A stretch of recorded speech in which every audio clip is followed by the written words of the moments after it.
I'm going to start by making from this ball of clay, I'm going to flatten it out into a patty.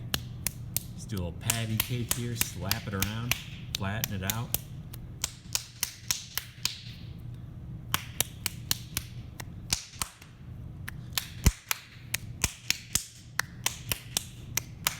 It's like making a sort of a tortilla or something. Flop that and smack it around a little bit there. And then I'm going to just take like this is a cut coil from my block of clay. And it's just a rough coil, doesn't have to be anything too special.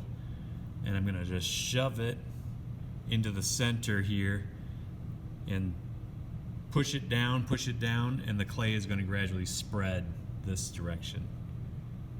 Okay.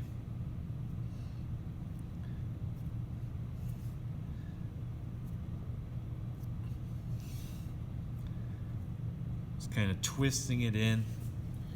Have to get up, smash that.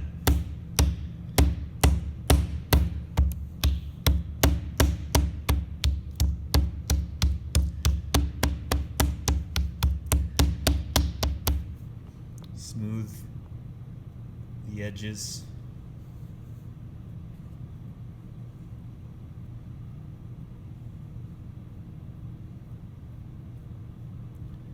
The idea is to get that initial patty of clay to keep spreading. I don't want to overlap the additional clay down here because then I'll get a seam.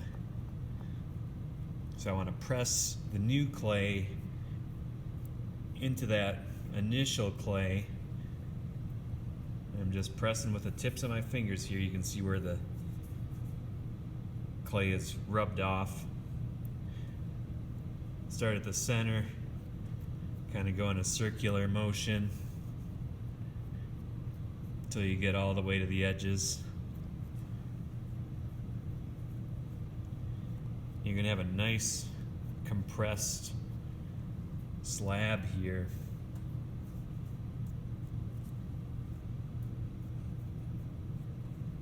Of course, it's going to be kind of uneven with all these finger marks, all this texture,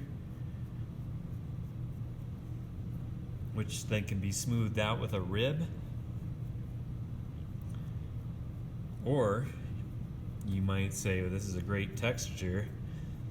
It shows that this was made by a hand, not by some machine that's trying to take away my favorite pastime.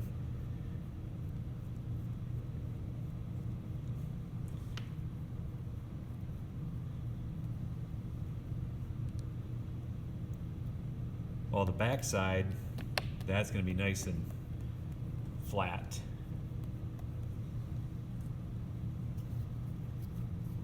Let's take this clay.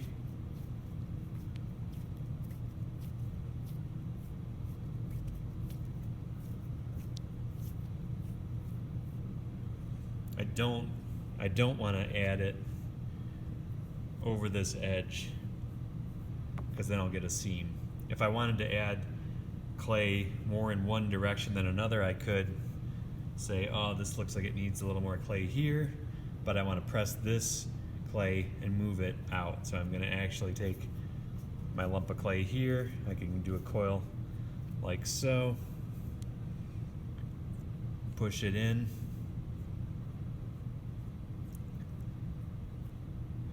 as long as that does not overlap and I smooth it in,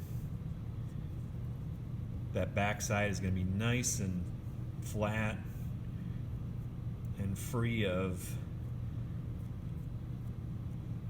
fault. No fault lines.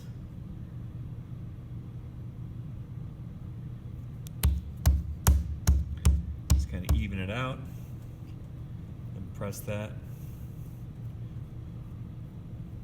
corner out.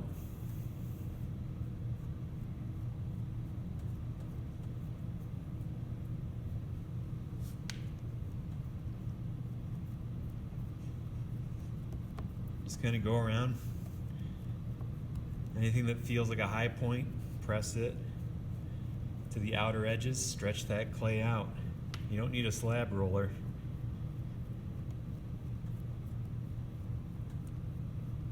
And with this method, I could conceivably make as large of a slab as I wanted.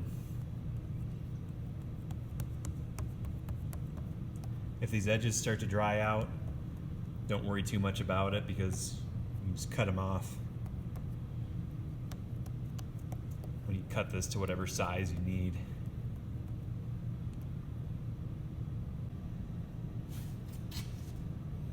Push down, twist, and squish that clay in there, being careful not to trap any excess air in the process.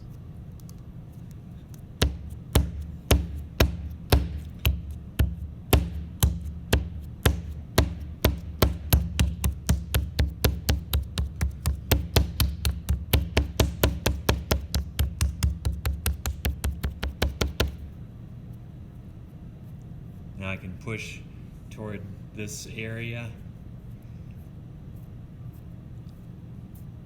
You can see that clay move.